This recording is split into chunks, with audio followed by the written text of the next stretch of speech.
एक और बात बड़ी लोग पूछने लगे, कहते जी गाय की होती है, भैंस की भी होती है कि नहीं? चलो जी, अब नई बात निकल आई। हदीस पाक में लफ्ज आया ऊंट का। नबी पाक ने फरमाया बकरा 1 साल का, गाय 2 साल की, ऊंट 5 साल का। हदीस में लफ्ज आ गया ऊंट का। अब को बंदा कहे पहले बताएं नारका के मादा का, तो मैं किधर से आपको हदीस निकाल के दूं जिसमें नर भी और मादा अलग-अलग हो? हदीस पाक में जिक्र आ गया दुम्बे का, मेंढे का। अब बाकी जो सारे जाग रहे हैं ना, अब गौर फरमाए, बाकी एक बकरा है, एक चतरा है, एक दुम्बा है, एक देसी बकरा है, एक पहाड़ी बकरा है, तो लहदा लफ्ज कहां से निकाल के दिए जाए? ये सारी अनवा हैं, अकसाम हैं, नौ हैं। इसी तरह भैंस भी गाय की एक किस्म है। इमाम आज़म अबू हनीफा फरमाते हैं नौ मिन्हु, ये उसकी एक किस्म है, 9 में से है, गाय की 9 में से है। आप आम लफ्ज बोलते हैं तो कहते हैं बकरा चतरा गाय भैंस, आम लफ्ज है ना। तो जब गाय कह दिया तो आपको बंदा कहे गाय आया तो पहले बताएं गाय तो है, तो इसमें बैल शामिल है कि नहीं?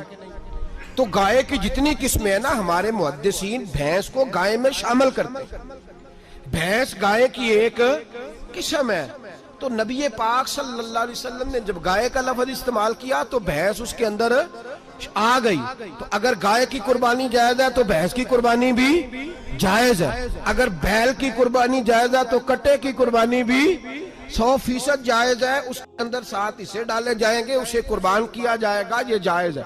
अगर आप सही लफ्ज निकाल के दिखाने को कहेंगे तो फिर तो बड़ी चीजों में लोग उलझ जाएंगे। फिर कैसे निकाला जाएगा खसी की जायज है कि नहीं, जो खसी नहीं उसकी जायज है कि नहीं, फलां की? तो इन तफसीलात, हाँ बहुत सारी चीजों की तफसीलात हदीस में है, लेकिन सारी चीजों की मौजूद नहीं। इसलिए मेरे अजीज याद रखें, भैंस की कुर्बानी भी होगी, गाय की भी होगी, बैल की भी होगी, कट्टे की भी होगी। जिनकी नहीं उनकी नहीं। हमने कभी कहा हरन की कुर्बानी भी होगी या मुर्गी की कुर्बानी भी होगी।